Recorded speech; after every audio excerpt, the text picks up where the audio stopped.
tell. I've got, so like as I was going through games and stuff to play, they just happened to be all on the floor, and so I just picked them all up.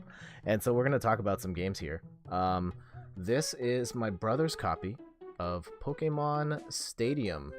This is, up until I actually started playing real Pokemon games, this is probably the one I played the most. And like, I didn't really understand it at the time because like I played like an hour of Pokemon Blue before stopping. And so I just picked whatever the rented Pokemon were and just fought. I remember I had Raichu on my team a lot because Raichu was one of my favorites. And I can't remember anyone else. But other than that, like it's kind of neat seeing the Pokemon in 3D for the first time and they fight. But otherwise, like, I can't really say much of this. Did you guys play a lot of Pokemon Stadium at all? Or enjoy, like, the value of being able to fight in 3D, even if it was largely just the fighting part of it? That is such a fun game. Really wish they kept those going. Okay. Oh man, like, there's, like, multiple Pokemon games on the stack here. That's another one of my brothers, as you can tell, because he wrote his initials on the back of this cartridge. This one is Hey You Pikachu. This is the... Oh, geez. And I dropped it on my desk. And on top of the Mario Kart. Sorry about the noise also, by the way. Yeah, this is the one where you talk to Pikachu, and apparently it doesn't work very well. I don't know for certain. I'm going to show it, like, here, just so the light doesn't eat it. And, I never played this one, but Randy says it's really bad, so I will take his word for it. I had the attachment that let you use your yellow, red, blue, and yellow team. Yeah, Randy had that as well. I think it came with it, and I don't have that now. At least I don't know where it is. So I think we're just playing rented Pokemon forever. When I got the Nintendo 64 games back, like, my GameCube got lost somewhere in parents' house, and the Nintendo 64. Also our memory cards. So I don't have anything to plug in back here. There's no Rumble Pack. Hey You Pikachu was ridiculous. It was terrible, but you should play it if you have the mic. I do not have the mic, and I have no idea. I actually like have gone to game stores and stuff, and I have not seen the microphone anywhere. I've been trying to get a copy of Mario Paint for the lulz, but I've seen places that either have, like, the set is really expensive, or they have the game at really cheap, but then the mouse is really expensive. Like, I've seen the game for, like, $3, and the mouse for, like, $25. And I know I would only play that game once. Here we go. I'm gonna play to my audience here. Here's a banger. Well, actually, I know you guys aren't big fans of this one in particular. Legend of Zelda: The Majora's Mask. This is the one. It's the launch day edition that has the lenticular. I think it's called lenticular. The lenticular front. I remember being really salty that I did not get the gold cartridge for Ocarina of Time. It sold out immediately, and I remember calling stores for months for Ocarina of Time of like, do you have a copy of Ocarina of Time in stock? And they didn't. And then just before Christmas, one of the Toys R Us stores near us, also, by the way, we still have Toys R Us in Canada, they had it, and we drove out, and I was like the happiest kid in the world getting to play Ocarina of Time. I've barely played Majora's Mask. I got really confused at the beginning, didn't like it, stopped. At some point, I will play this on stream again. Oh, here we go. This one's, man, all the double jump games are at the top here. This one, hashtag Team Chris. I'll hit the hashtag, here we go. Pokemon Puzzle League. Another one of my favorites. Really sick puzzle game. My brother and I go to war in these games, like, just the blocks are flying everywhere. And he was actually supposed to come... That is a classic, and we have the exact one. It's not my fave, but I highly respect it. Rachel liked what she played. Alright. We will stream that at some point at one of these bucket list streams, with Paper Mario being the first one. Puzzle League, yeah, Randy was supposed to come by the house over the weekend and play this with me, but it was snowing really bad, and so he decided to stay home, and we just played Overwatch and Paladins instead. Let's see, some other games. I've got, okay. I mean, this is gonna be Here. I've got to spread the double jump love games out, because... Okay, did you guys play Banjo-Kazooie at all? This is one that... oh, man! Whoa, wait a minute. I'm really confused. So, okay. I know I never owned a copy of Banjo-Kazooie back in the day. I'd never bought it. I don't know if Randy bought it. The label on the back has Steph's last name on it, and the store is... I don't know if you can see it. I don't think you can see it. It says Game Now. I've talked about this store in the past. Years before Steph and I met, she lived across the street from a store called Game Now that I used to visit that's like half an hour away from where I lived at the time. Oh, Banjo, another game I could not get into at all, but Rachel didn't mind. I thought it was okay. And so, like, I'm really confused. I don't know if this is Steph's game. But she never had a Nintendo 64, so maybe it was just someone else named Harrison. And I think she would have said Steph, not Harrison. I'm really confused. And I don't remember buying this. I don't think Randy went to Game Now to buy it.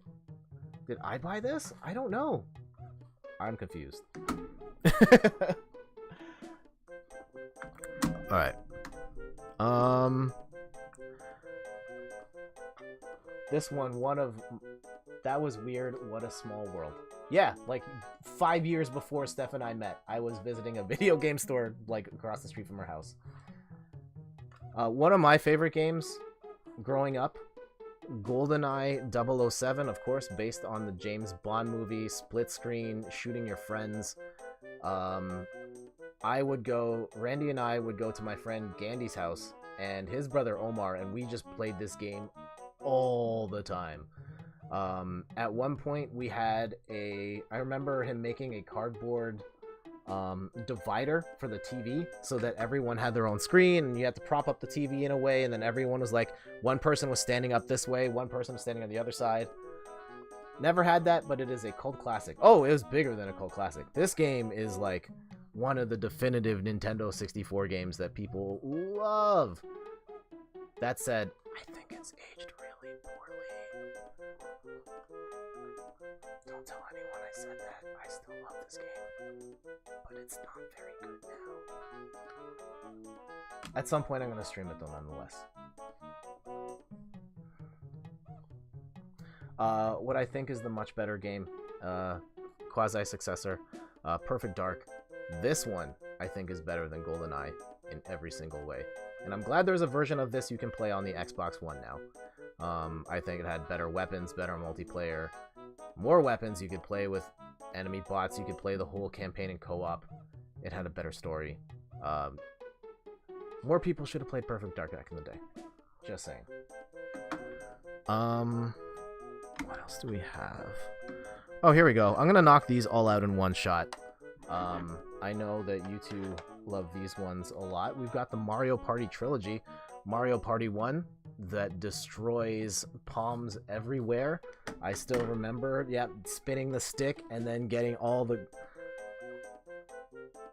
Oh, there's a cherry that you can cheat with 007. Oh, character, he's too short to get shot or something. Never played Perfect Dark either. Yes! Legendary, there is a character named Oddjob who is considerably shorter than everyone else in the game. And it was kind of cheating playing as him. So we usually banned Oddjob in the house. Yeah, so we had Mario Party Trilogy. So we got Mario Party 1. This one I probably played the most, just because the concept of the mini games and the board game was so different at the time. And then we got Mario Party 2, which is my favorite of the bunch. I think it had, like, I don't know, at the time it was just a better Mario Party, and I really liked this one a lot. And Mario Party 3, which I don't think I played all that much. I think by the time I got to Mario Party 3, I didn't really care. And then they made like 12 Mario Party games after that. So, I haven't really kept up with the Mario Party series. I think between the first 3 Mario Party games should have been ported instead of Top 100 on the 3DS. I will take your word for it. I think I have, we might have a Mario Party game on GameCube, but like we stopped afterwards. Mario Party 2 is the best. Agreed. And so I guess maybe it's stream these at some point, just for funsies. But yeah, Mario Party. Like at some point, like I played this in my teens, and then the next time I actually saw Mario Party again was your Mario Party stream. I hadn't kept up at all since then. What other weirdo games? Oh, here we go. I don't know if you've heard of this one. This was a favorite of Randy and I. This is Snowboard Kids, made by Atlas. This one is basically Mario Kart on a hill, and you ride snowboards, and you do tricks, and you get items, and you can shoot weapons at people. And it is one that we played a lot of, though in hindsight, it's probably not that great now, but it was a lot of fun at the time. And they made a sequel to it, Snowboard Kids 2. I thought we had Snowboard Kids 2, but we don't actually. Let's do a couple more. I know I have more games here. Let me try and show. Super Mario Party is pretty good. Heard of Snowboard Kids, but never played. Yeah, that one was fun. How about, have you guys played... Actually, no. Chris wrote about this one on her Nintendo 64 game one, Donkey Kong 64. I know there are a lot of people that love this game, swear by it. They love the Donkey Kong rap and all that. I think it's kind of bad. I thought there was way too much of an emphasis on collecting stuff, and it didn't play like any of the other Donkey Kong games. It played a lot like Banjo, and just like you collect a whole bunch of stuff, and that was kind of the game, just collect things 64. And it was a little too much for me. And as you can see, this one is clearly my copy because it's got my initials on the back. I don't know why we had to write our initials on these games to denote that these are my games, and then the RL ones are Randy's games. Here we go. Do I have any more like Double Jump special games here? Because I don't know. You probably don't want to see like the wrestling games or anything like that. Oh, here we go. Okay, two more games, and one is selfishly for me because I was at the store. Uncle Ricky had Donkey Kong 64, I think. Pretty sure too much collecting like Banjo-Kazooie turned me off from it originally. Well, if you were to play it now, you'd probably be turned off. It's even worse than Banjo-Kazooie. This might be like the worst collect-a-thon game of all time, with the amount of stuff that you have to collect. Alright, two more games, and this one's selfishly for me, because I just bought this yesterday. And this is a game I know we've talked about a bunch, and I stand for this game really hard. Excitebike 64. I keep telling people, like, Excitebike 64 is the best of the series. The NES game is bad. You really want the 64 one that no one ever talks about and plays. And I was at We Got Games yesterday. Oh, tilt it the other way. You can see the price. And they had two copies of the game. One of them was labeled $14.99, and the other one was $24.99. And I asked the guy, like, hey, is there any difference between these two games? And he was like, no, we messed up and put $14.99 on this copy. So I ended up getting a deal on this one. Alright, last game of show and tell. It's not the last game here. Maybe at the end I'll show you the rest of the games. Do I really need to introduce this one right here? You guys know it. Legend of Zelda, Ocarina of Time. One of the greatest games of all time, period. I still have a soft spot in my heart for it. Like, thinking back to playing this one, and just, like, it was an adventure so much bigger than anything else I had played up until that point. And just the scale and the drama and the music, and, like, all the way up to that final battle. And the final battle in this game is one of my favorite final bosses I've ever played in a video game. And of course we know Ocarina of Time. I know you two. You two do. There's the love. Yeah. fantastic. Love it. Though I don't think I could beat this now. I think I would get lost in the water temple.